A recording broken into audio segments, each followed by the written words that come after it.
What's up, everybody? Welcome back to Soccer Wise. David Goss and Tommy Scoops with you for a big show. We've got ConcaChampions to talk about. We've got some moves in Major League Soccer. We've got some touchdowns that were scored as well. Tom, when we start the record, we have 5 seconds where we have to sit there in silence. We can't do anything else. We're also not being recorded. For 4 seconds in that, I was like, I'm going to say something. And then I was like, no, because then Tom will react and we'll go into the music. And you had me. Right at the last second, you caught me, and I appreciate you. I'm always here for you. Just showing you that I'm live, I'm ready to go, and I'm clicking. I did listen to the last show. I didn't text you guys, because I figured that that would have been too much satisfaction. But as I'm stumbling through the Philadelphia airport parking lot, just tired from a couple nights in Vegas and everything else that's going on, it is like as Doyle started to say something nice, I was like, just get to the fucking joke. I know this. I know.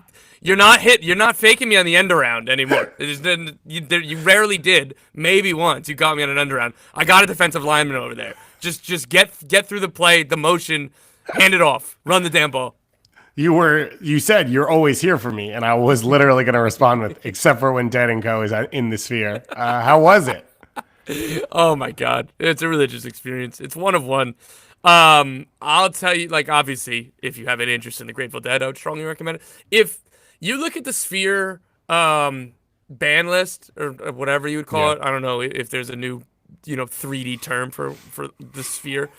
If there's a band you like that's playing there, or even remotely like, I encourage you to go. It's just one of one, and I imagine the Grateful Dead are perfectly set up for this, with all of the images and whatever. I don't even know what to call it. It's so different. What I don't love is, I got myself a beer and my friend a mixed drink. It's like $58. Oh, that was actually less than I expected. I thought we were going to be in the hundreds. I was, for 1 second, I was like, oh, James Dolan did something good. Yes. And I have to admit this. And I was like, $60 for 2 drinks. We're back. Are you as excited to see Dead & Co. in the Sphere in Abu Dhabi or Dubai or wherever it's going to be built? I hope that they just stick to Vegas. It'd be nice. That's not how that works. Can I tell you, walking out of the airport, because obviously there's, for those who haven't been to Las Vegas, who I hadn't until then. Oh, this is your first trip. There's casinos in the airport because it's Vegas. So I think I had 10 minutes after getting overpriced airport food. And again, just tired and beat from everything, waiting for my flight. I was like, let me just put some money into the roulette table. I quintupled the money I put into the roulette table within the 10 minutes of getting onto the flight. So that was a nice little boost. Felt like a winner. Sounds like a new profession for you. Yeah, picking numbers at a roulette table. It's really, really deep analytical stuff. And only at the Vegas airport. Number 8 is due. Steven Gerrard, bro. It's due. It's due. 7, mellow. Stay mellow. Yes, it hit. I'm so smart. The Liverpool reference, obviously necessary. We had someone in the Discord say, how you doing after winning the title? What a weekend for Tommy Scoops. Nixon 5, still on. We just have one more game tonight, which will obviously be a 35-point win. Then we will be moving on to the next round. Me and Tommy Scoops have done most of the work in that series, but other people have chipped in at times. You get your Liverpool win. You get Dead & Co. Everything going your way. Roulette, man. Maybe we should put you in charge of a team right now and see what you could do. Just start throwing signings in there. You'd be Vancouver all of a sudden, pulling Ballon d'Or winners out of $50,000 allocation trades. I think that's a good idea, and I would like to test my luck, and that's where I'm going to crap out. Where you know those stories where like some investment group will buy like a 5th division team in England or a 2nd division team in France and talk all this, like how great it's going to be. And then The Athletic comes out with a story like 9 days later that like the guy just didn't exist and stuff like that. Like that's going to be like, wow, that was the weirdest 9 days of my life. Like when Arsene Wenger bought some player, I think that was not a real person or something one time. Speaking of that, Mike Piazza getting run out of Italy for what he did. I know. He actually still lives there. Someone sent me a GQ article he did today. He still lives in Milan. He complained about how corrupt Italy was when that happened. I don't remember where the team was. It wasn't Verona. Apparently his wife was like the person that the people that like, because he's like so likable that like he didn't know how to deal with it. And then his wife was like, I got it.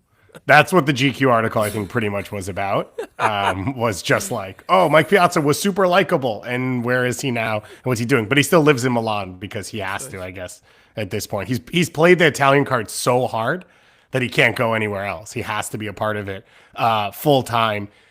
Well, I would just wanted to say, lastly, congratulations to you. Wrexham, 3 straight promotions. I know that is at your core, your heart. That is a team that has meant a lot to you as it's built its way up over the years. You're an original founder of the, Asbury Park supporters group, is my understanding. So I just wanted to say to you, like, I know it means a lot.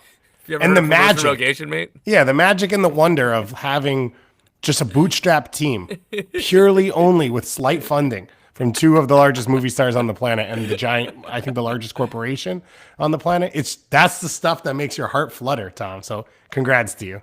I know, it's a true fairy tale story. I couldn't see it coming. True Disney story. That is one way to describe it for sure. I think we've got a Disney story coming up in our little realm of the world. We've got Vancouver, Miami in the semifinal. We will talk about some of the big MLS games and results we've seen. But the big one, Gressel-Mania is back. The SmackDown is coming. The People's Elbow. That's literally the last time I've watched WWE wrestling. And Julian Gressel is finally free. So shout out to Julian Gressel for having survived this entire experience. Probably doesn't hurt getting paid a little bit of money on the side as well. He is leaving Inter Miami, Tom, and he is heading to Minnesota United. The way that you said he gets paid a little money on the side made it sound like he took a kickback or something. No, the contract he signed with Miami My point is, if you told me I couldn't work for $1.1 million, I would be devastated, and I would find ways to get over it. No, so Julian Gressel is in Minnesota United after technically going through waivers. It's started as like trade talk, like the destination was discussed, and it was just about how the finances were going to work and like what MLS mechanism it would have to take for both teams to get what they wanted out of this, which was Miami clearing salary cap space and Minnesota getting him on a reduced number and Gressel not having to leave money on the table or anything else. So it's just kind of the mechanism that worked for this move. And again, classic MLS where we have to spend a little bit of time explaining that. So Julian Gressel is He's in on Minnesota. their discovery list. I think it works out for all parties. Look, like Javier Mascherano made it clear he's not in the plans. And I think that there was a point being made to the front office of like, you need to buy him out because I'm not playing him. Like, I'm not changing my mind. If I use him for 10 minutes, you might tell me that like, I'm going to like, oh, you're going to find a place for him. No, like, hey, he's clearly not in the plans. Yeah. Clear the space so we can bring in somebody else in the summer. And I think he's going to fit in extremely well with Minnesota United because what they've struggled to do is break down teams or have a plan B when teams take away transition moments. They play with 2 forwards. He's one of the best, if not the best, crosser of the ball in Major League Soccer. And when you're already not scoring that many goals outside of the transition moments, outside of how this team is built to play, the worst case scenario is he doesn't add any goals and there's nowhere to go down. And I think it's going to work really, really well in these situations because it's 2 center forwards and center forwards that can thrive off of service. And it just gives them a plan B. And it won't be one that they overuse by just sending a ton of aimless crosses because I think Eric Ramsey is too smart for that. I agree with you. It makes a lot of sense. We've talked about it. I think that plan B, you could see games where the expectation is this team's going to sit in a low block against us. Maybe he starts as a wing back in those games. Or it is the flow of the game's not going the way we want. I think this weekend would be an example, right? Against Vancouver, a stout, resolute team. Obviously, Vancouver shifted a little as they made their subs and brought Ballon d'Or nominees like Pedro Vite and Sebastian Berhalter on the field as the game went along. But like for the most part in that game, it was Vancouver sitting in clean lines and Minnesota struggling to break down. Then that's a game where you bring Gressel off the bench. But if you are trying to build a plan B that is a possession style, Julian Gressel's probably the best piece you're going to be able to get at this point because now obviously the window's closed. But even as the window came towards the end, I can't really see a lot of other players that moved inside of MLS that would have been a better fit for this for Minnesota. And he's got experience in the league, and he's won in this league. And that's something that he's won everywhere. Yeah, and Minnesota doesn't have a ton of that, right? You've got Kelvin Yeboah and some of the pieces you've brought in who are uber talented but don't have a ton of MLS experience. And then you've got a little MLS experience that I don't know that you'd say they've won a lot. They've been to a Western Conference Finals, the Boxalls and the Dane St. Clairs of the world, but it's not like you are one of those teams that has a million people who know what it takes to get to that final stage. So all of that makes sense.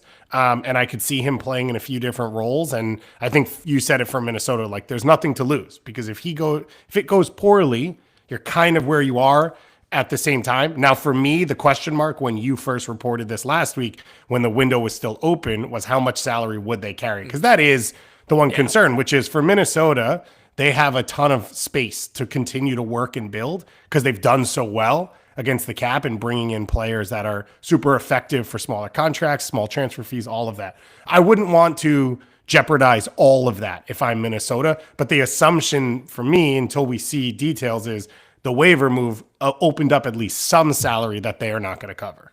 I would say pretty strongly they're if we did they're not paying the majority of what he's owed. So I think it's going to be a great deal for them. And again, I think that I've distracted from if it doesn't work at this, I think that was me setting the floor. I want to just be clear. I think that this is going to work out really, really well for this group. I think that he fits this team extremely well. And to your point, there's different options for how he can play, and it's going to be a team-friendly budget charge. So I think all in all, it's going to be a really good move. And we've seen Gressel, I thought of this today in his career, right? In Atlanta, he played centrally, he played out wide. He played out wide in a flat four where he served in to Joseph Martinez deep crosses. That was a lot of what he did. Then he went to DC where it was like almost a pure hug the sideline fullback position, serving in crosses. But then he goes to Vancouver and everything was pinching in and being an option inside and being a connector. So we have the example in this league of his versatility and the different ways he can play, whether it's at that fullback position or then centrally. We have seen him play in Atlanta, in Vancouver, somewhat in Columbus. We've seen him start in central positions or come inside. So we already know he's capable of all of that. And so now it's just getting on the field with these players and having it fit in. Heron Head says he has a skill set that would have helped Miami in a lot of matches this season. Wasn't in Mascherano's plans. Absolutely. I mean, look at this weekend, right? You're rotating Messi and friends because of ConcaChampions action. He is an experienced player. As I said, he could have helped, I think, a lot of the younger pieces where an Allende and Obando like to get on the end of things. Who's going to create for them? But I think in the delta of how much he could help them and probably if they open up the spot, what they can get going forward, Miami and Mascherano had a different idea. And so it ends up, I want to say, making sense for the way this whole thing went. And it probably ends up being a culture thing as well of like Tata's guys and Tata's not there. And we've seen a huge exodus of players when you talk about like Rojas and all of these pieces that were a part of Tata's roster. And I think Gressel got stuck in a little bit of that. Yeah, me too. And look, like, again, like whether I agree or disagree with how that's like, you can't question the first, 15 games across all competitions that Javier Mascherano has had for this Inter Miami team. This roster is deep. They do have a lot of options. They have like young options coming through either the academy. I thought Ian Frey was good on Sunday at the right back spot. If that's where you're going to play him. Yannick Bright's been good centrally. So yeah. Again, obviously Kramaski and Santiago Morales is getting more minutes off the bench. Like when you're just looking at it in the cold financial terms, it's like, well, we could either have this off roster homegrown play 10 or 15 minutes off the bench, or the guy that's making $1 million. And I get it, right? Like, so I think the only thing that I could, really would want to criticize them about is this. They've been in the works since like December. Why did this take the 5 months, 4 months, like whatever it was? So, and that's not a Miami thing. That's just normal business across the soccer world. Like, why do we need to have a deadline for you to, oh crap, like I'm going to give you a realistic price now with a week before the deadline starts? It's like when Charlotte were trying to sign Miguel Almiron, they what Atlanta paid to get him this winter, Charlotte would have absolutely done that on all fronts. But Newcastle were like, 25 million. Yeah. It's like, and like, why? Because it's the first week of August and your window closes in 3 weeks. Guess what? The other offers, the 25 million that you want ain't coming. So like, if that was, it's like, these things happen all the time. So while even that's a criticism, like, it's just the way the world works, unfortunately. For Minnesota, it comes at a decent time. We've talked about it on the show a million times, right? I came into the year high on them. Last 4 games, they have won 1. a 2-1 win against NYCFC, 0-0 draw against Toronto and Dallas, and then the 3-1 loss to a rotated Vancouver team.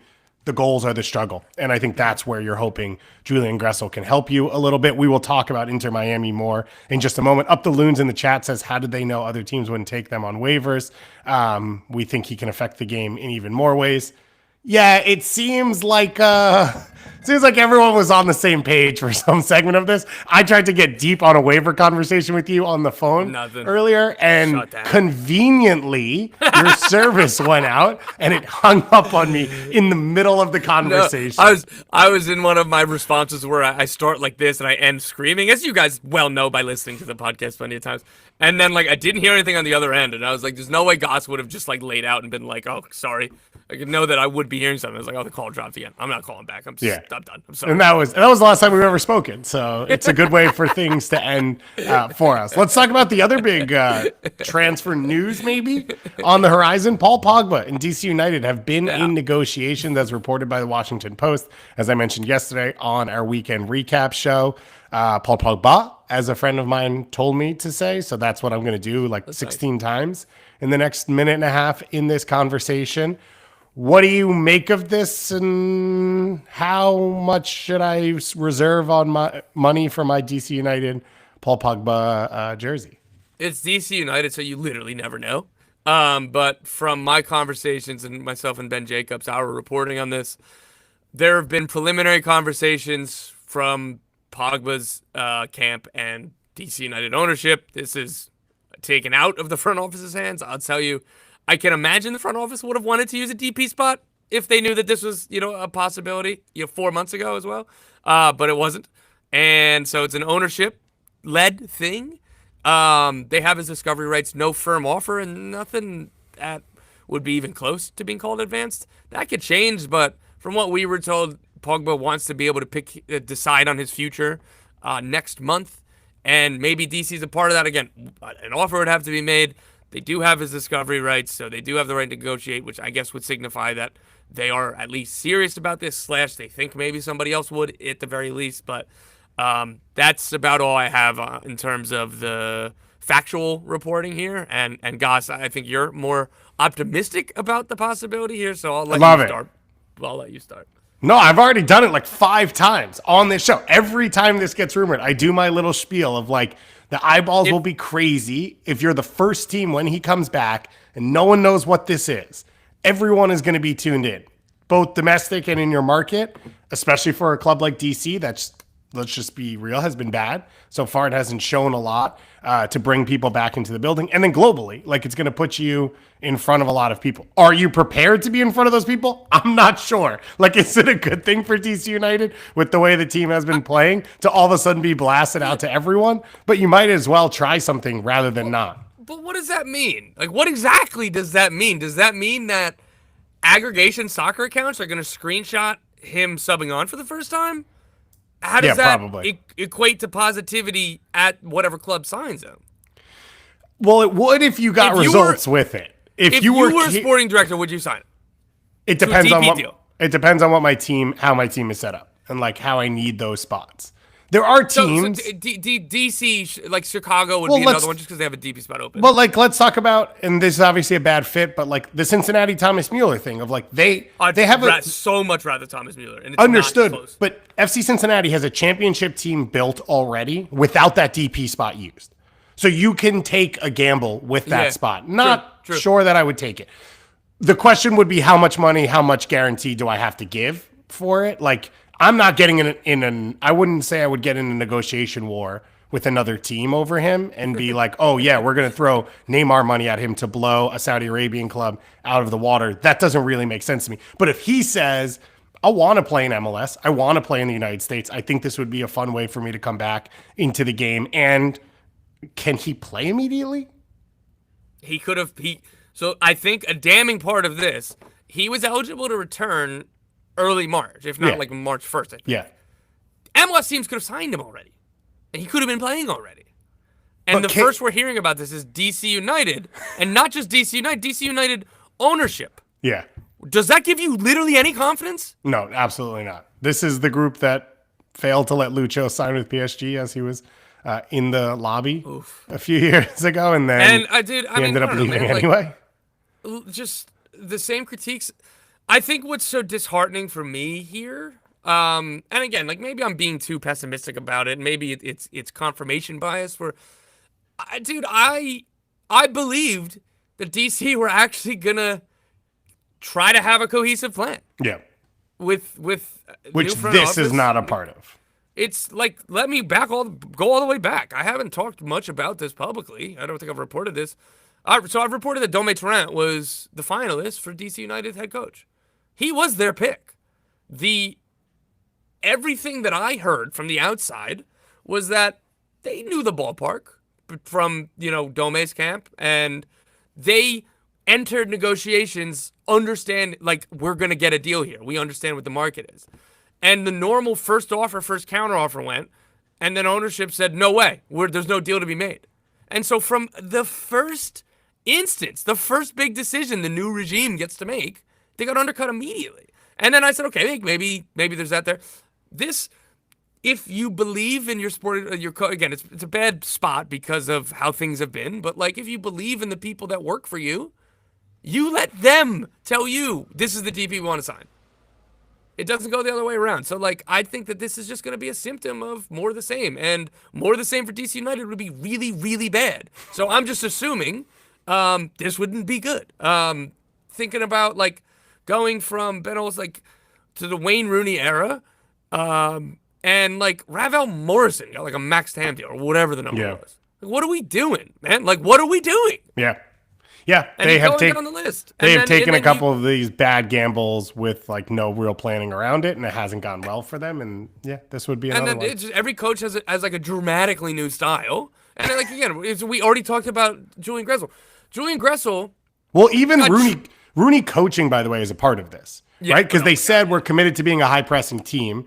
Rooney wasn't that, and they said when he joined, no, it's not exactly the same. But when Wayne Rooney's available, you take it. So they threw themselves off their own tracks with that coaching hire for no reason other than Wayne Rooney. And then, but again, then little things like Rooney traded Gressel because they wanted more room to maneuver.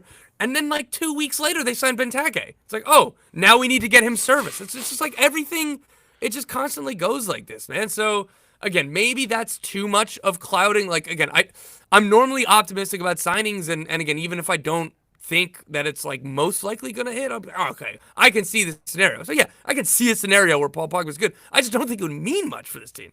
Like De Bruyne would mean something. I think that would make more sense, and I think that he could fit in more things. And like I guess the idea here is you just give Pogba the keys and like, hey man, like create for us, be yourself, and like maybe he cooks. Well, on the Gressel side of things, couldn't be worse.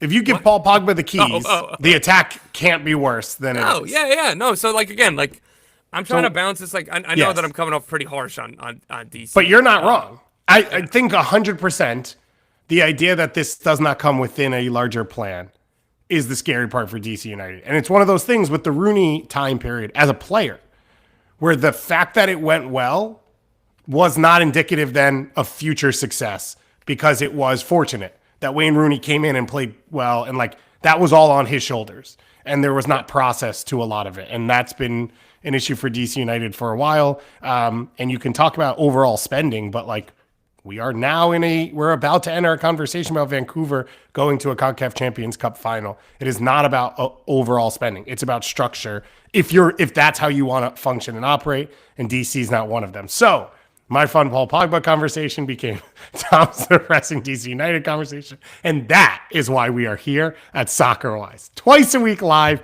with Tommy Scoops and myself to break it all down. Let's dig into the ConcaChampions conversation to get it started. We haven't been on together since the semifinal that we already saw. We are now going into the second leg. So reminder, if you don't know, Vancouver won the home leg 2-0 in the first game last week. Away goals are a part of ConcaChampions qualification. So Miami fails to score that away goal. Vancouver now going into the second leg with that 2-0 lead. That is going to be on Wednesday night at 8 p.m. Eastern time. And then we'll be back on Thursday with all of your recaps. So I was thinking about this as we got ready for this game, and this was one of the things that popped out to me. I have a list here. It is chaos. Mainly it's chaos because soccer in North America is chaos. So I kind of was thinking, wow, how well have Miami and Vancouver played in league play going into a CONCACAF Champions final, right? Because one of these two MLS teams will be in the final. It will be, depending on how you look at it, the fifth American team, the seventh MLS team in the modern era to make it to a final in this competition. And so I went through to see like how have other teams played. Now, of course, you have to go back to group stages that span 2 years. MLS seasons with 9 teams that started on February 1st, and then MLS seasons that started on April 12th, because nothing matters and everything is chaos. In general, though, an easy comp. Last year, Columbus going into the semifinal were 3-1-6 with a +3 goal differential when they started their semifinal second leg against Monterrey, which was good for 5th in the East and 15 points, which is like a pretty good season. LAFC have been to the final twice.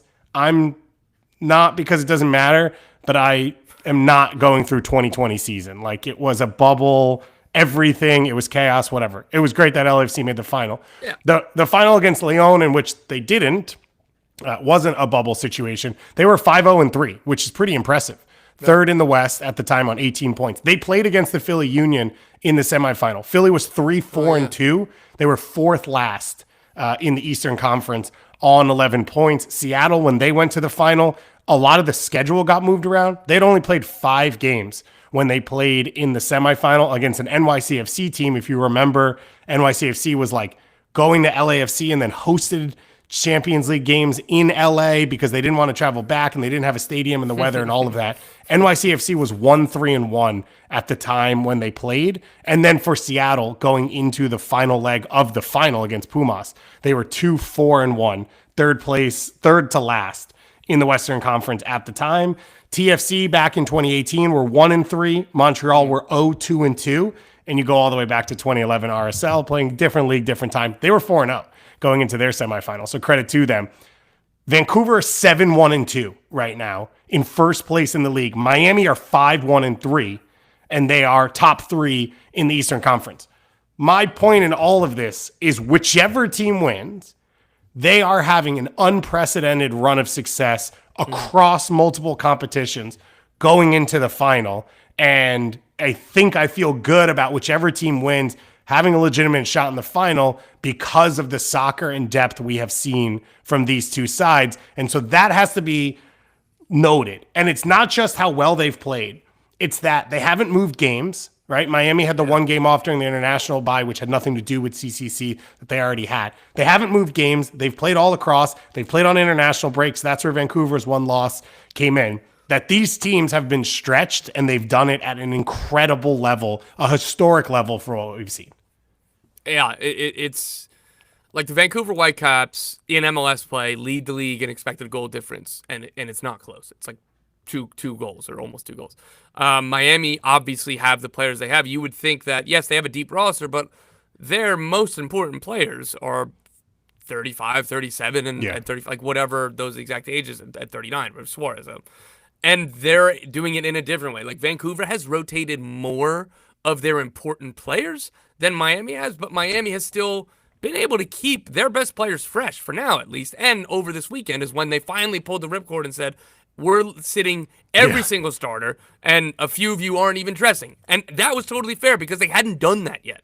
So they're doing it in 2 different ways, and they still are coming to the same result. And as you said, as you laid out with all of those numbers, the norm is if you're making a Champions League run, you are struggling at the first part of the MLS season. And it was a trade-off that a lot of teams accepted, particularly if you've already won a Shield, if you're coming off like an MLS Cup or whatever, right? And those are always the right decisions. We always give those teams outs, and I think we still should in the future. But if we're able to make this a new norm, we're like, yeah, if you're really good, you can still compete on both fronts. The same way that, for the most part, the best teams in Europe and South America, when they're in the Champions League and Libertadores, are still expected to be towards the top of their league domestically. And yes, it's different with the salary cap and everything else, but that just gives it just another level of impressiveness to what both of these teams are doing it and how they're doing it in different ways and ending up at the same place. And I think it just should put into context how impressive and special these groups are, as you said. Yep. Whether it leads to anything similar to this in the future, I don't know. And of course, Ryan Gauld missing via injury. Unbelievable. It's unbelievable. So they've had to fill in even more. I think this weekend was really stark in not the difference between Vancouver and Miami, because I think it was by a whisker that Miami doesn't get a result against Dallas, and that it's a credit to Dallas. They came out, they played well. They pushed down 3-1 and were able to find the chances. But it was still, I think, overall a fairly good performance from this Miami team. But then Vancouver, you're like, oh, okay, this is the group. They make the rotation. Okay, Minnesota's a good team. You're on the road. You're in between the two legs. Very good team. And to have the guys come off the bench and play the way they did, it was like very superstar nature of like, okay, now we're here, right? Pedro Vite and Berhalter being like, oh, okay, once we come in, that will change everything. And Ali Ahmed, the same. And it was really cool to see the Berhalter goals absurd. Vite has been unbelievable. We talked on this show with Axel Schuster about his future. He sort of said he feels fairly comfortable in Vancouver. Maybe there's another year there for him going into the World Cup for him to remain, stay playing this way. You go to a regional final. Vancouver wins a Canadian championship. They're already clinched a spot in CONCACAF next year. This is going to be a team that's going to compete in the playoffs. Like, he's going to be sort of on the big stage, as big as you can get in the MLS sphere for the next year. And that might be enough. Even if it's not, it's an unbelievable run. And I think they showed a lot this weekend. Still, it feels like one of those. And my only reference point here is Linsanity, when it was like, oh, he did this, and but he can't do this. And the next game he did that. He dunked on someone. Then he hit a game winner. It just kept going and going. That's kind of how Vancouver feels, of like, okay, they did, they got results at Portland first week, but it's a red card, whatever. No, then they come home, they knock off Montreal and TFC. Oh, okay, they've done that, but like now they have to go and play away in Mexico. They're able to accomplish that. And it's just like beating all the bosses on the way to the end. The Linsanity comp is interesting because that ended with the Knicks playing the Heat and LeBron, Wade, and Bosh saying, "There's no way this dude is this doing isn't anything." fun. Like, this was our entire game plan of, I don't care if somebody else has 75 points. This dude is not getting anything. So, hypothetically speaking, we're talking about, the big three in Miami, Inter Miami with their legendary talent. Are you foreshadowing something like that to happen Wednesday night? I don't think so. What fascinates me about this game is I think you have two teams that are so utterly confident that if they do what they expect, they will win, that I have no idea how it plays out. Because you go back and look at that LAFC series, and Miami gives up the away goal at home. They don't score in the away leg. So at that point, you're thinking it's over. And at no point do they panic. So they're going to play that way the whole game, no matter what the result is. And there's nothing we've seen from Vancouver. Rotated on the road, at altitude, not at altitude, at change stadiums, whatever it is, in which they've stepped away from who they are in any way. So you've got like iron on iron in this one. And I think that's exciting. I think you get into a point of like, okay, who can be excellent in these moments? I think there's going to be a ton of pressure on this Miami back line. Whatever whoever it ends up being in this group, it was slightly rotated. It was the least rotated part of the team this weekend, but we haven't really landed on like these are the locked in starters. True. It feels like outside of Jordi Alba. So if it's Lujan, Falcone, Noah Allen, Ian Frey, whoever it ends up being in that group, I think they're going to be on islands a lot. And they did just enough to stay in with LAFC. Like, I thought Bouanga was going to cook them. He did. He couldn't finish. If Ali Ahmed and Brian White and Vite and Eddie Arocampo are in those same positions and they score twice, it's probably over. So that's going to be a lot of it. But I can't foreshadow this because I have absolutely no idea what's going to happen. I'm right there with you. And I think the most important point is the one you made, that, like, stylistically, these two teams are going to play their way. And I respect the hell out of it. And that also leads me, like, I guess the other way was with LAFC in Miami. I was like, if it's gonna come down to the Bouanga chances, and to at the end of the game, that was right. But like as you said, once they went up, they got the away goal, and then it was, oh god, now Miami needs to score 3. It's like, all right, like feel pretty good about. If there's any team that's built to hold a lead against Miami and hurt them in transition, is this LAFC team. So even if things go to plan when you think it's stylistically, the end result ended up being Miami anyway. So, but I believe in this Vancouver Whitecaps team. I think it's going to be fascinating, particularly the first 30 minutes. Like, if Miami gets one early, but then like, yeah, that's a lazy cliche too, because they didn't against LAFC, and there's been plenty of games where they take a little bit longer to get that first one, and then it's an absolute avalanche after that. So I just can't wait to watch. It will be, I think, fascinating to see what's available to Vancouver. Sam Adekugbe got the minutes this weekend, so he's back in the group. It feels fairly safe to say Ryan Gauld won't be available. He's been running at training. They keep saying like he's farther away. Matias Laborda could be available for this one. That would be a tough place for him to come back into the team and debut. There's no way he's starting because Ocampo is locked in as a starter. The center back pairing is locked in as well. So those are some of the question marks. As we said, there's been movement along the back line for Miami. I'd expect it'll be Weingart. I expect it'll be Falcone. I think the other spot there is a question mark. Maybe it's Noah Allen. I think it's Noah Allen, man. You would do that because you assume you're playing high up the field. He's comfortable in possession. He can cover think he's ground. just the first choice center back next to Falcone. Okay.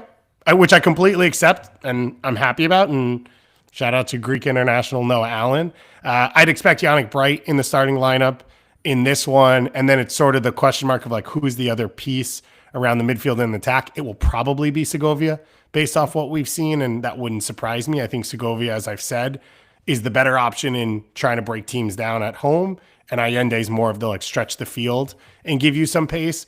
Those are sort of those lineup questions. Let me ask you big picture, because we've dug into this a ton over the last 2 weeks.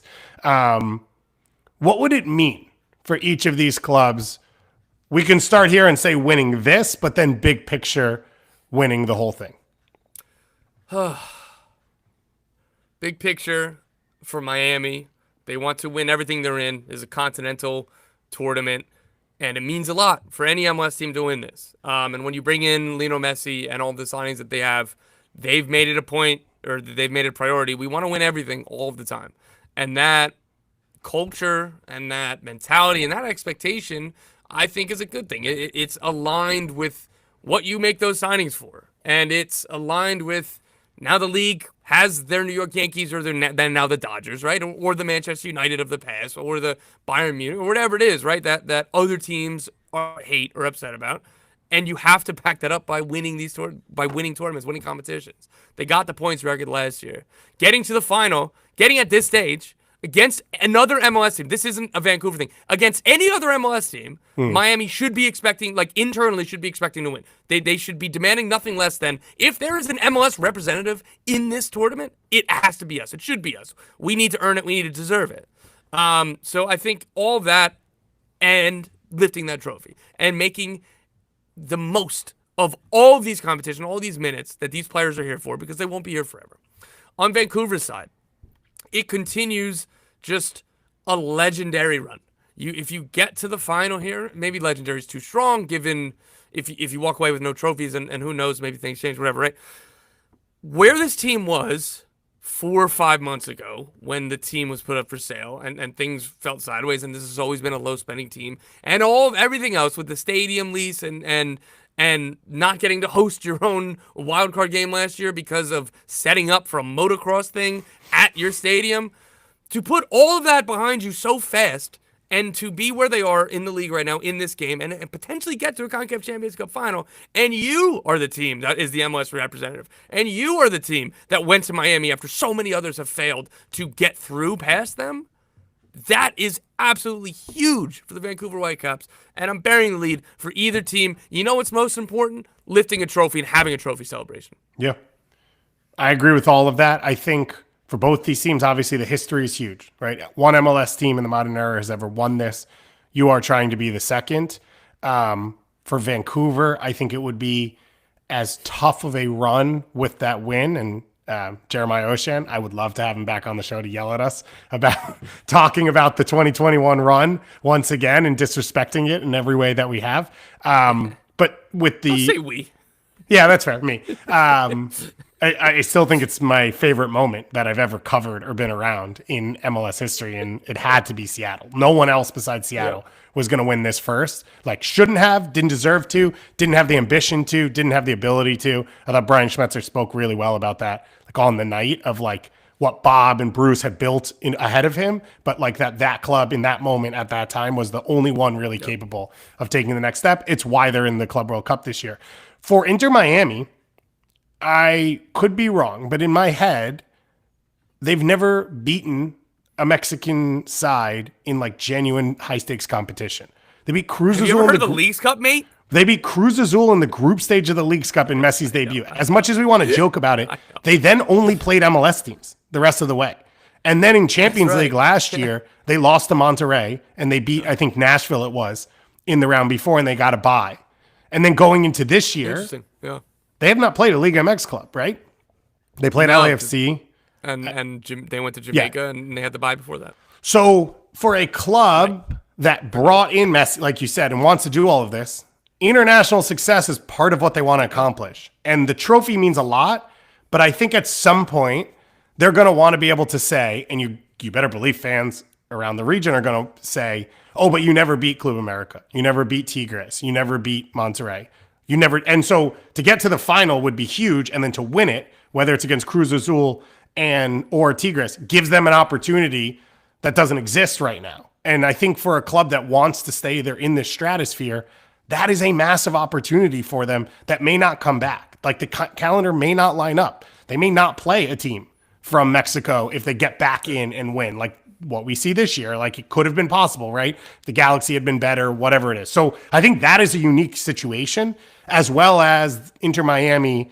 I can't really figure this out, but from my understanding, Inter Miami has a better chance of hosting in the final. Remember, it's a one-leg final. It's hosted by the higher seed. The higher seed is based off the the final 6 results of this competition for each team. So it's like based off points and goal differential. I have zero idea why.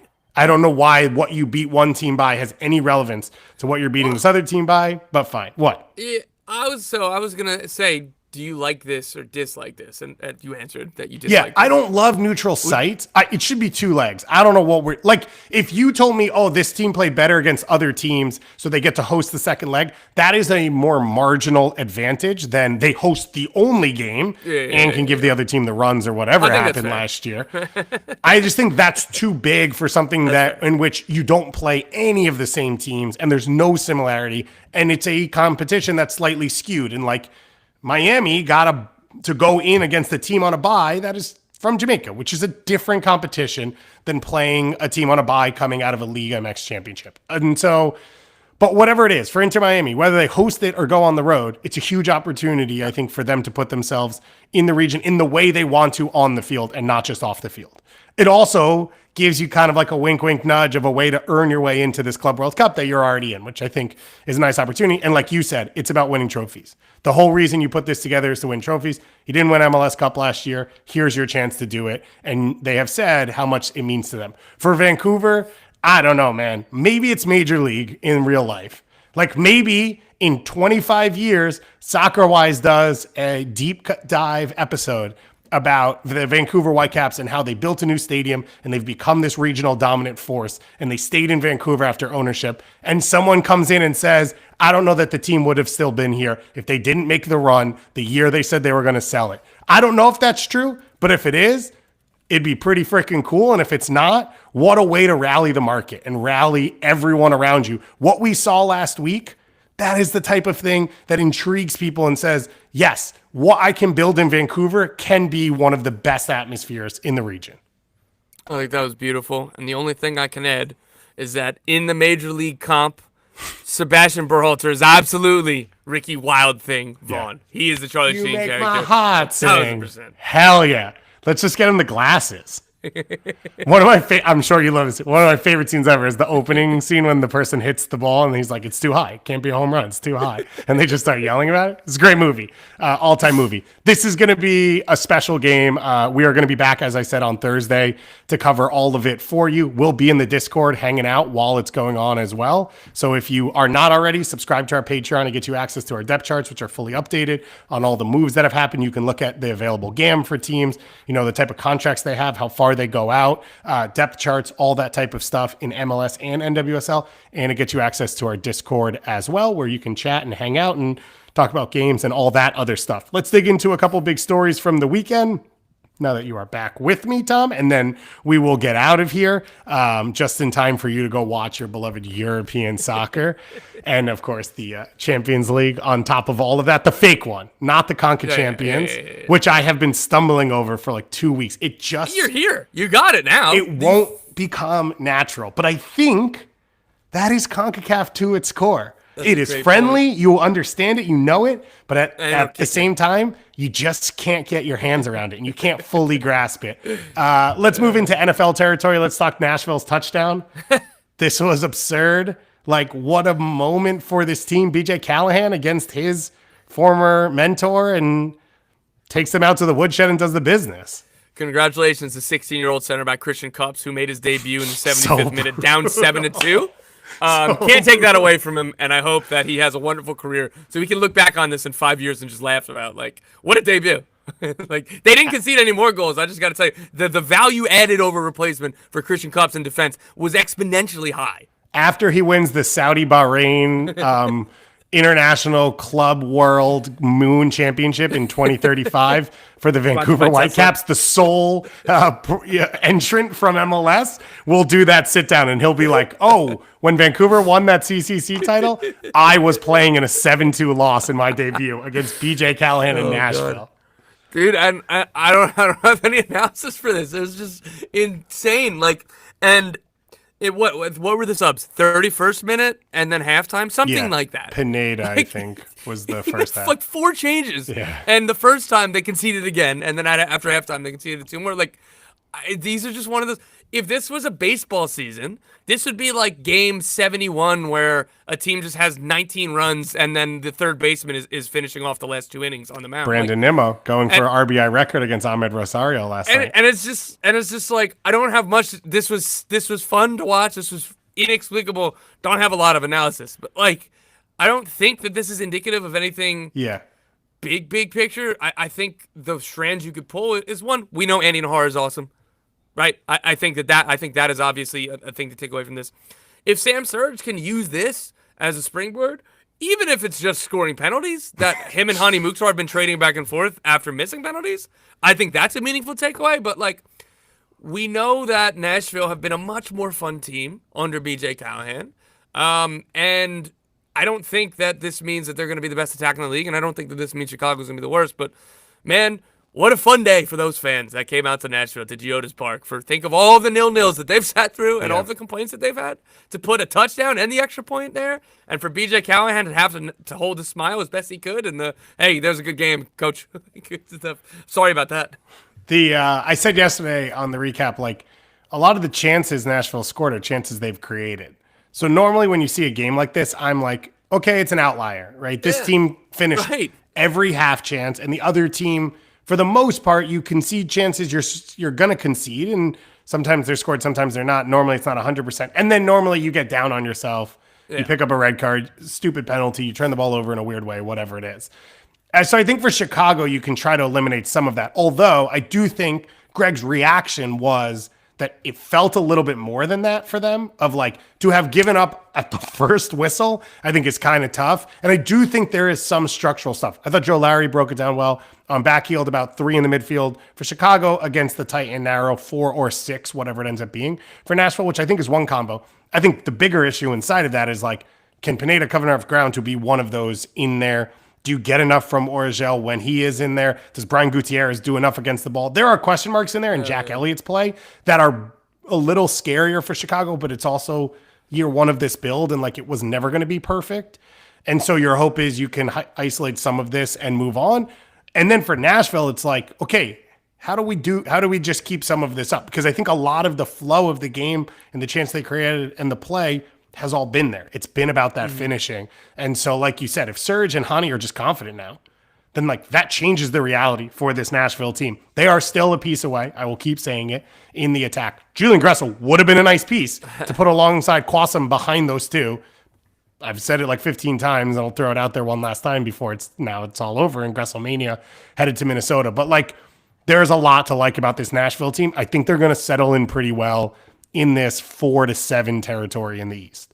Yeah, they've been much better than I thought. They're going to be very impressive. One thing to kind of go back to Chicago, that's 5 games winless. In this run, they've had Cincy, they've had Miami, but they've also had Red Bulls in Montreal. Like, wouldn't call them those two, the best teams in the league. So, again, I'm not ready to panic, though this should be setting off like alarms of like, all right, what do you got against Orlando this weekend? Yeah. Because they lay another egg, then I'm actually going to really be worried because this is a run and this is okay, we just conceded 7. And what was your reaction? And Orlando are a good team. So they have Orlando, Atlanta coming up next. And who knows, maybe that Atlanta-Chicago game is going to be pretty dire straits. Nashville have Atlanta this weekend, which is like super fun for them. Like you're coming in form, they're not. That is somewhat of a regional rivalry for you. It has been like a big brothery type thing. It feels like early on, even though Nashville's been arguably more consistent since they joined the league. And this is now this fun Nashville team that plays in a different way. And as you said, their fans have deserved a performance like this, an experience like this. And I think for BJ Callahan, he's been very calm and settled, that it hasn't all jumped off the page immediately. There is little crumbs inside of all of it of like, this is what we want it to look like. Nahar getting into this space. Then Quassam was hurt early. Now he comes in. There's a little more 1v1 danger, whether it's Schaffelberg or Mule. Like he has moved things around slightly, but overall, I think there's a lot of belief in what they're building, and they've let it grow as the season has gone along. So this was a really cool result for them. Let's move to the bad teams you just mentioned. Besides Chicago, maybe they didn't even have the worst weekend. Atlanta loses once again 3-0. And the LA Galaxy are one of 3 teams in Major League Soccer without a victory right now. Sorry, one of 2 teams in Major League Soccer without a victory right now. Montreal's the other one. We have talked about Montreal because they fired their coach. The LA Galaxy lose 4-2 at home to the Portland Timbers, who are now tied for the best attack in the league. By the way, Nashville went from 12 to 19 on goals, which got them right behind them in second place in one game, which is a pretty good course correction. Looking at the XG stuff, it was just like, oh, Nashville are now second in expected goals difference. Like, it's pretty wild. That'll happen. And Portland, have a good attack, but how worried are you about this Galaxy team? And in context, Atlanta lose 3-0. Let me give the quick stat here. Atlanta have not scored in 3 games. They've been outscored 8-1 in their last 4 games. And they currently now lost to Orlando in this one 3-0. Which one worries you more? I'm gonna have to say the Galaxy, and that's not a vote of confidence for Atlanta. I want to be clear. But so the Galaxy have 3 points after 10 matches, 24 matches left. They need to get like 42 points over those 24, like at least, right? Probably more. So almost 2 points per game, which Garth says is the line of like no one plays better than 2 points per game. Columbus are on 2.1 points per game right now, right? Like that's probably a fair barometer. Last season, Columbus was on 1.94 points per game. Last season, Columbus, the team that is really, really good. LAFC, top of the Western Conference at 1.9 points per game. You need to be the best team in your conference to maybe finish 8th. And what have they shown that leads you to believe? Like, I've given so much leeway because it all makes sense. And then again, even without Ricky Pucci, that was going to be a hit. But they still have Painto and Peck. Peck's been bad. It just hasn't been good enough. The defense, I thought that the defense have been awful. It's just not good enough. Amiro Garces has not taken a step forward. He's taken a step back. Zonka hasn't been good. Yoshida's been hurt, right? Like, the goalkeeping has been a disaster. So, yeah, at this point, it's completely bleak. At SKC, at Red Bulls, at Philly, those are the next 3 games. If they don't have 7 points from there, as stupid as it might sound, in May of a Major League Soccer season, rule somebody out, I think I'm ruling them out. The scariest part for the Galaxy for me is they've scored 8 goals so far in MLS play.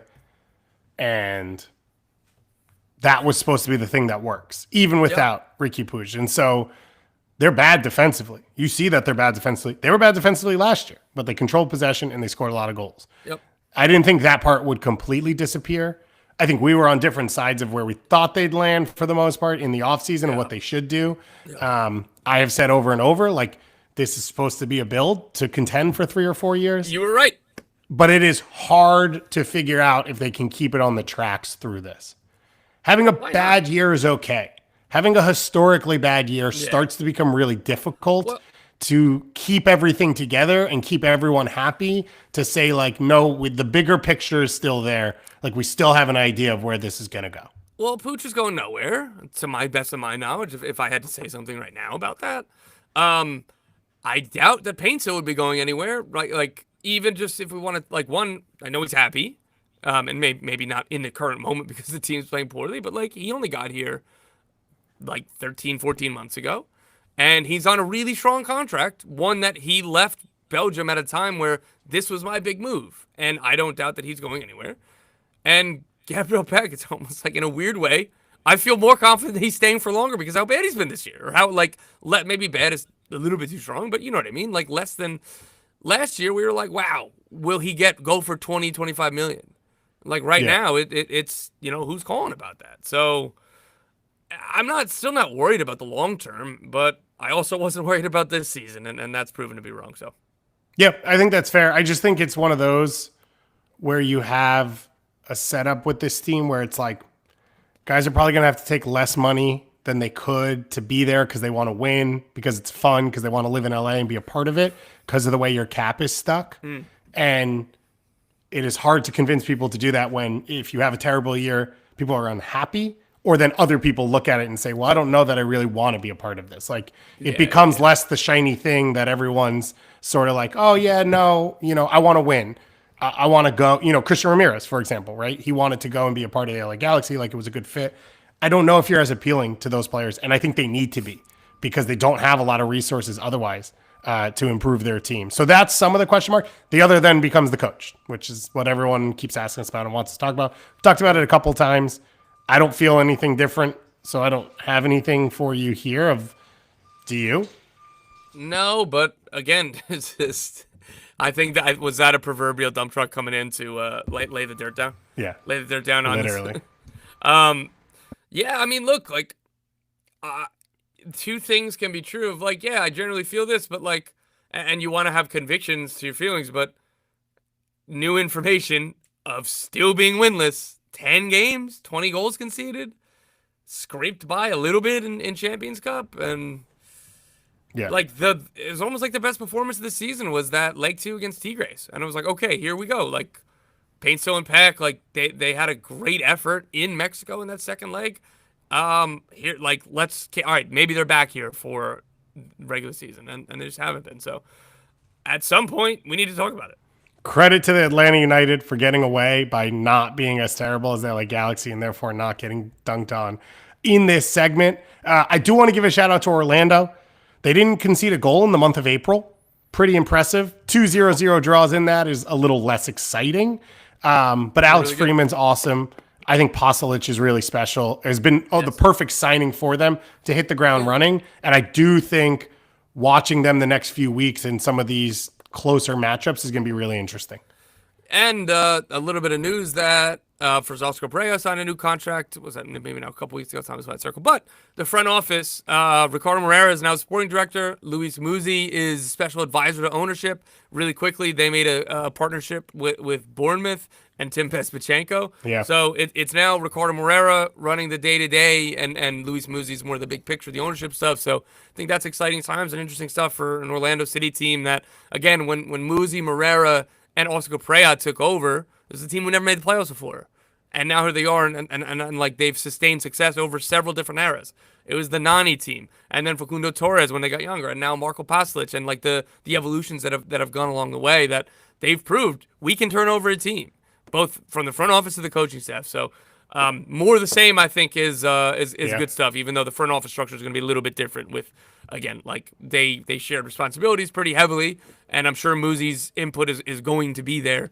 But at the end of the day, now it is Ricardo Moreira with that CSO title. Yeah, I think we're going to have one of those people on this show. We were going to try and have them last week or 2 weeks ago, and they were like, "Oh, we're actually working on something." And you're like, "Okay, cool." And it was like, "Oh, they're all getting new contracts and title bumps," and it was like the day before that I was trying to do it, and so understood that they didn't. And I think for anyone involved, the fact that Alex Freeman and Carballo are breaking through all of this, of like, there is a clear idea of the future of the club being bigger than what it has been, not just Nani style signings, and not even just Poslic and Ojeda style signings. I think Facundo Torres is going to end up being a big piece of like the money he brought in, the time it got the club to build up the academy underneath him, is going to be a really special moment. And so I love watching Freeman. I like watching this team right now, and it's been a lot of fun. On that note, I got to get you out of here.